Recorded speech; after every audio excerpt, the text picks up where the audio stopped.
Ready, start.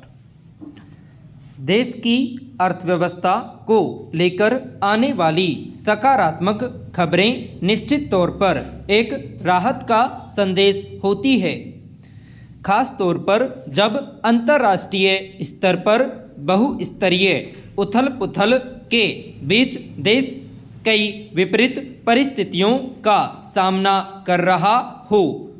आर्थिक विकास दर में सामान्य से अधिक बढ़ोतरी के आंकड़े बताते हैं कि अगर समाधानमूलक उपायों को लागू करने को लेकर संजीदगी बरती जाए तो रास्ते निकाले जा सकते हैं।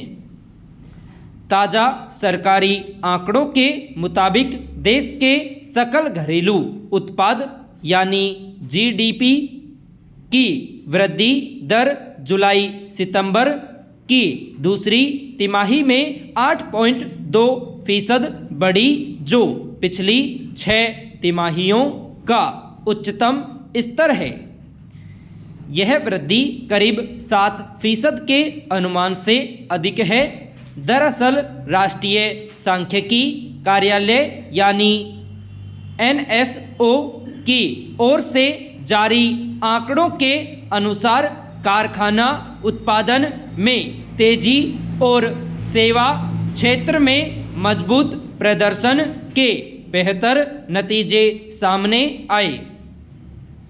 सही है कि इस समय कृषि क्षेत्र सुस्ती के दौर से गुजर रहा है, लेकिन कारखाना उत्पादन और सेवा क्षेत्र में तेज प्रगति देखी गई, जिसने कृषि क्षेत्र में आई शिथिलता को बेअसर कर दिया। पैरा जाहिर है जीडीपी वृद्धि दर के ताज़ा सरकारी आंकड़े को आर्थिक मोर्चे पर एक उपलब्धि के तौर पर देखा जा सकता है, लेकिन अगर इसका असर जमीनी स्तर पर भी स्पष्ट दिखे और जनता को उसका लाभ सीधे महसूस हो, तभी इसका कोई अर्थ है। निश्चित तौर पर अमेरिका के राष्ट्रपति डोनाल्ड ट्रंप की नई शुल्क नीति के दायरे में भारत भी है और इससे इसके निर्यात क्षेत्र पर खासा प्रभाव पड़ने की आशंका बनी हुई है। अंतर्राष्ट्रीय स्तर पर अलग अलग जगहों पर युद्धों और अन्य अनिश्चितताओं के कारण भी बहुत सारे देशों की अर्थव्यवस्थाएं लगातार बचाव या जद्दोजहद की स्थिति से गुजर रही है। ऐसे में अगर भारत ने वृद्धि दर के मोर्चे पर अनुमान से अधिक हासिल किया है, तो यह अर्थव्यवस्था की मजबूती का संकेत है। मगर सवाल यह है कि जिस महंगाई दर के आंकड़े के आधार भी वृद्धि दर के आंकड़े में शामिल माने जाते हैं, क्या उनमें वास्तव में इतनी कमी आई है? महंगाई दर के कम होने को लेकर सरकार के आधिकारिक आंकड़ों के बरक्स यह छिपा नहीं है कि रोज़मर्रा की ज़रूरत की चीज़ों की कीमतों के मामले में आम लोगों के सामने किस तरह की चुनौतियां खड़ी हैं। पैरा यह बेवजह नहीं है कि सरकार के ताज़ा आंकड़ों पर कुछ सवाल उठ रहे हैं और कहा जा रहा है कि जब तक निजी निवेश और सकल स्थिर पूंजी निर्माण में वास्तविक उछाल नहीं आता, तब तक ऐसे आंकड़े टिकाऊ नहीं हो सकते।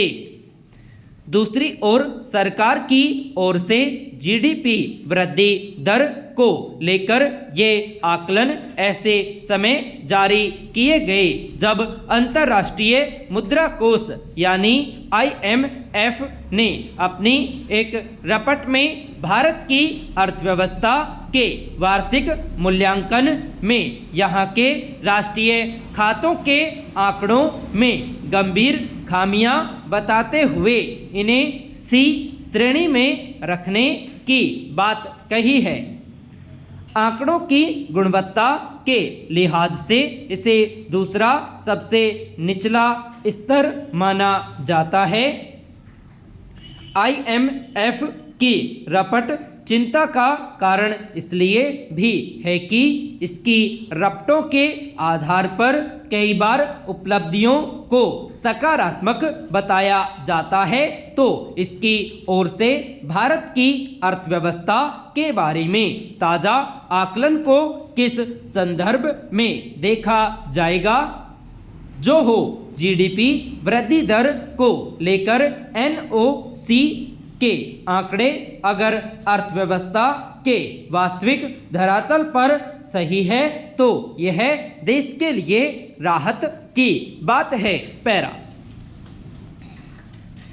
भारत में कई जीव जंतुओं की प्रजातियां विलुप्त होने की कगार पर पहुंच गई है।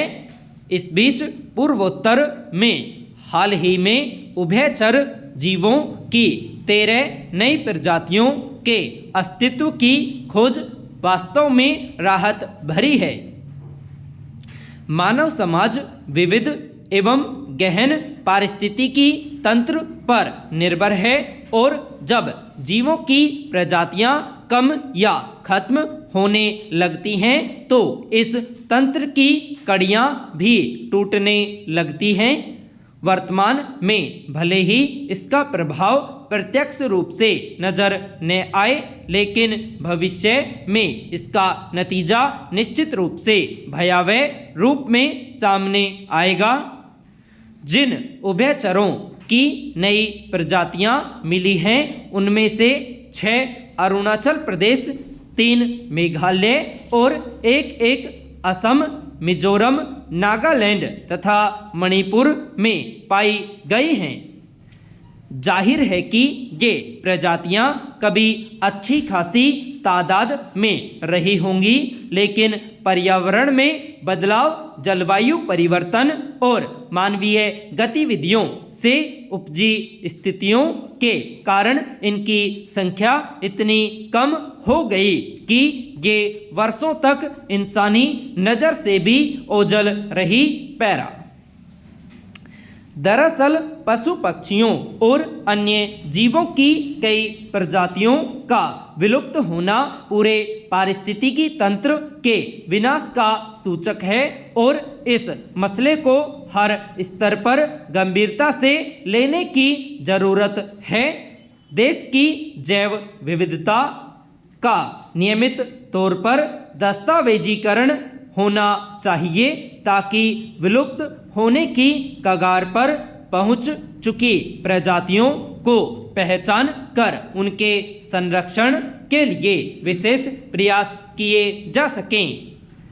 इस संकट की गहराई का आकलन संयुक्त राष्ट्र के अंतर सरकारी विज्ञान नीति मंच की एक रिपोर्ट से किया जा सकता है, जिसमें कहा गया है कि दुनिया भर में केशुरुकी यानी रीढ़ वाले जीवों की 680 प्रजातियां विलुप्त हो चुकी हैं और करीब 10 लाख प्रजातियों पर इसी तरह का खतरा मंडरा रहा है।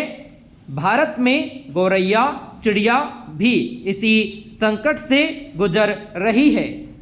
अलग अलग रिपोर्टों के मुताबिक 40 वर्षों में देश में गौरैया की तादाद 60-65% तक कम हो गई है।